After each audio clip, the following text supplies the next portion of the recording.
Hey everyone, welcome to Direct Joy. Nice to see you. I'm Cherie. I am a psychotherapist, a counsellor, and a psychologist, a mum, a partner, and I'm here today because I think it's really important that we have direct link into joy, which is my surname, and my expertise is mental health. I love talking about it. I'm really passionate about it. I love working with it. I love seeing the change in people. I love, the change in myself from using the tools and developing and growing, and the change in my children and our family life and my choices. Much like seeing the seasons change. I've been taking a lot of stock recently, as most of us have with COVID, as to how I offer and what I offer and what it all means, and making sense of feelings and thoughts and feeling and being, and just really feeling into everything. And it was really important to me to be able to offer you some of the stuff that I know and some of the stuff that I love to talk about and discuss. So this is a place for you to give me your questions, and I welcome them, however tricky they are, however challenging they are, and just a space to talk about mental health really. And this week is perfect because this week is one of the week or month, there's so many mental health awareness now, which is awesome, absolutely awesome.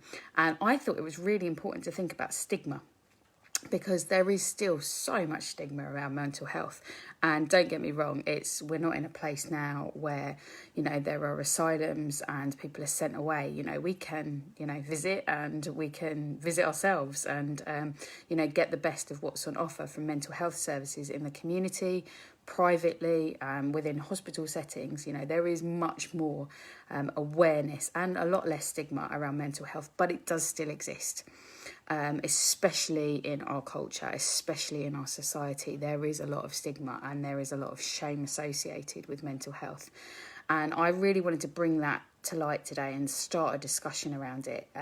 My massive passion is hysteria, not just in women, but hysteria generally. And that was always seen, it was first and foremost seen as the sign of madness in women around their menstruative cycles and, around kind of hormones. And we have a lot of that already. That's a kind of female issue. And watch out for workshops on that. But it's really important to think about what is madness. And in my training, I remember asking that to my tutor, and he said, "How do you feel?" And I was like, "What? What are you talking about? How do I feel?" And when I encounter madness, it stops me thinking, stops me feeling, stops me being. So what is madness for you? Madness is defined as something that is foolish, wild, chaotic and insane. But actually, what is this thing that we're talking about? What is this thing that we have such a stigma about in society? What are we actually talking about? Now, on the face of it, we do worry. Am I mad? Thinking that, is that mad? Doing that, is that a mad thing to do? What would it be like to follow my instinct and do something mad, wild, chaotic, insane? And actually, I want to kind of crack that open a little bit more and say, some of the things that we see in the world, they are against what we understand as the stable foundations of our society. They are against the understanding of the order of things and the correctness of things and the truthfulness of things. But actually, what is it like to follow that little thread? How mad does it actually feel? Or does it actually feel like you're in your flow? Does it actually feel like to beat that depression and not be under the duvet covers when we feel that depression and that burnout coming, if we do something different, like change a job, change your relationship, change your hairstyle, change your exercise routine, change your sleep routine, if you change that up, does it actually mean that you follow a less depressive cycle, a less paranoid cycle, a less anxious cycle? Now, we know as professionals, we know as seeing people around us that where there's mental health, that mental health problems are where there's stuckness, where there's stagnation, where there's an impasse, when there's a stop. I always say, when in doubt, do now. And actually, that's because to meet now with stuckness, you meet yourself in the place you are. And from that place, you can crack open some more space. And it's from that place of madness. It's from that place of, I can't think that thought anymore. I can't go down that train of thought. I can't go down that choice of lifestyle. I can't go down that label of myself. I can't go down that power journey of where I'm at. I can't do that anymore, because actually, even if it's perceived as on the mad tinge, it's actually worse for me to continue as I am. And that stopping allows us space to actually free up the madness, free up the chaos, free up the wild, and actually be wild. One of the things that I know is true is that if you talk about something that you're scared of, if you talk about something that you're, a rage, for example, I want to punch your head in, you're less likely to actually punch that person's head in. If you, I fancy stealing that little thing. If you flirt with that idea with your words, it's cathartic. We have those temptations, we have that rage, we have that shadow side of ourselves. And the more that we can embrace it and love it and share it, and for it to be loved and met in that shiny, shared, wonderful place. And I say shiny because actually, that's actually what you do. My nan used to say to me, have you got a shiny nose? Have you washed your face? And still now I say that to my children. Have you got a shiny nose? Show me, show me. What's it like to see your shiny nose? What's it like to see the dirt and the shine? What's it like to see the dirt and the shine? What's it really like? I'm not sure if that's a particularly great example, but it is one that I always draw close to my heart, in that sense of, what's it really like to embrace all sides of who we are and our identity. And that's the hardest thing with mental health stigma, is we're not necessarily free to. We're not necessarily free to explore those anxiety edges, to explore that paranoid edge, to explore what would it be like if I threw my life in the dustbin and started again. New career at 40, what would that be like? Having children, what would that be like? Not having children, what would that be like? Becoming an astronaut, what would that be like? Embracing that medical degree that you think, can I do it? That law degree, can I do it? That open university course. The being outside more rather than sitting in an office. The exercise routine that you keep putting off. The cleanse that you keep putting off, the planting of things, the going out to play with your children. What would it be like? Now, on the face of it, we say, well, that's mad. That's, it's never going to work. It doesn't fit in with what it needs to be. It's not on my list. But actually, that kind of stuff allows us to have more of a moral stance with who we are, and therefore acceptance of who others are as well. If we actually look on the face of madness, actually what's really going on. There are some cultures that do not have words, some languages, some cultures, some people, groups of humans, just like you and me, that don't have a word for autism, that celebrate schizophrenia. Now, I'm not suggesting that that works for our culture. I'm not suggesting that that works for your family, my family, the family next door. But I am suggesting that we think about this stigma, and we think about the ethical standpoint that actually what position do you put another in when you say you're mad?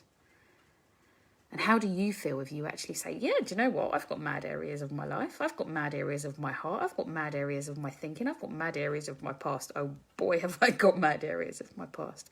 And what's it like to bring that kindness to yourself and then offer it out to others? To actually have that loving hand of saying, oh, do you know what? I know those edges. I know what it's like to be on that edge. And hey, let's have a cup of tea.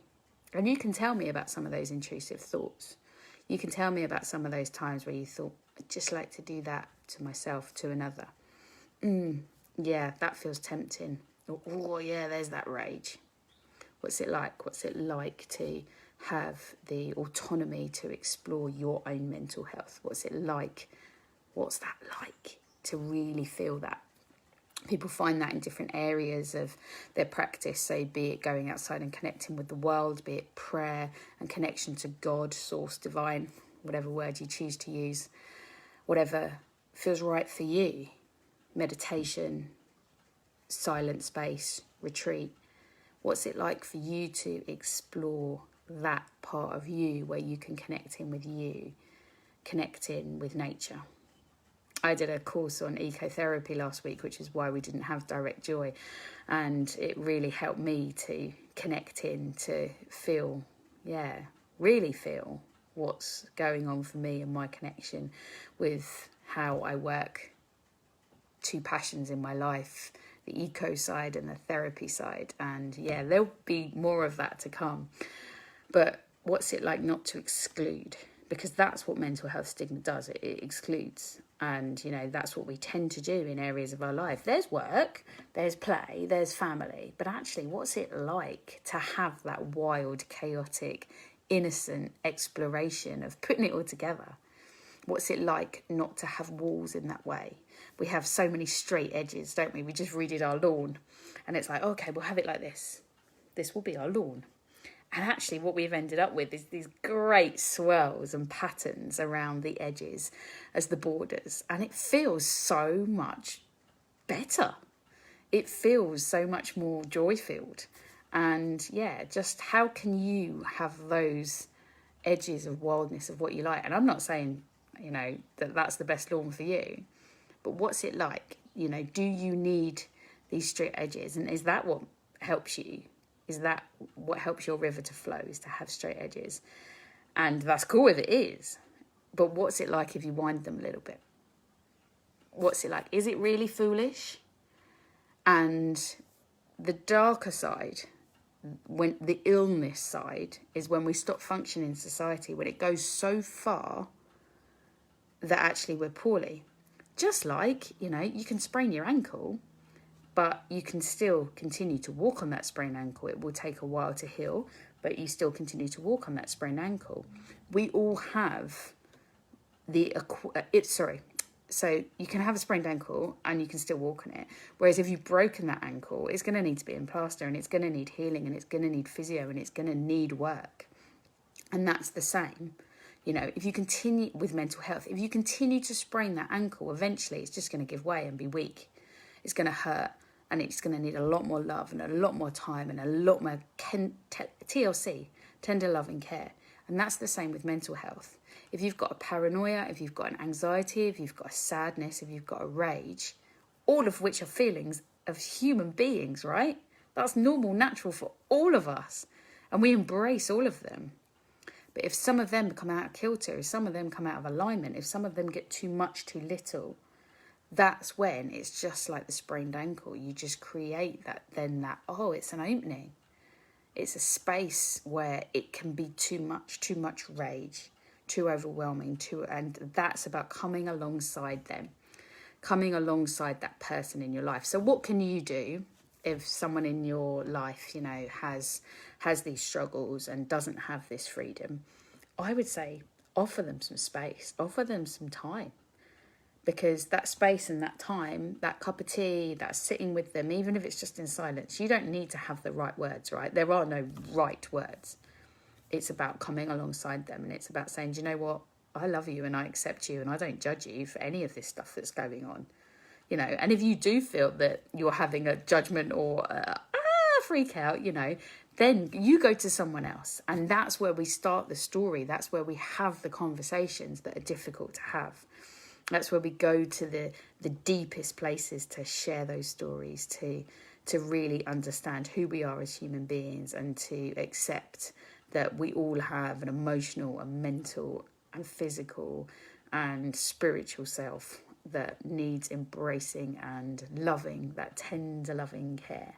So having the autonomy to do that and to helping others when they don't have that autonomy, acting as an advocate for them when they are out of alignment or, too much of what they don't need.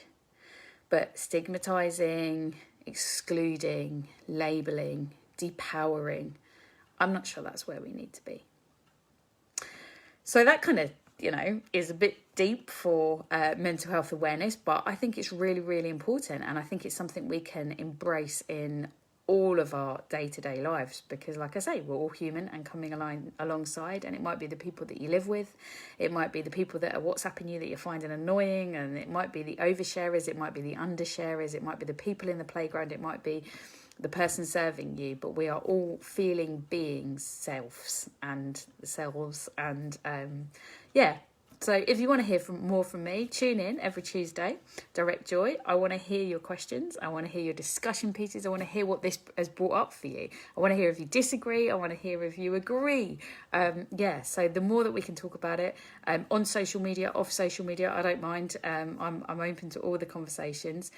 If you've been thinking about therapy and something's getting in the way, let me know. I'm not going to do a hard sales pitch on you. I've got colleagues as well. So if you're like, yeah, I like it, Cherie, but I'm not necessarily working with you. I know you too well, or I don't necessarily like your style.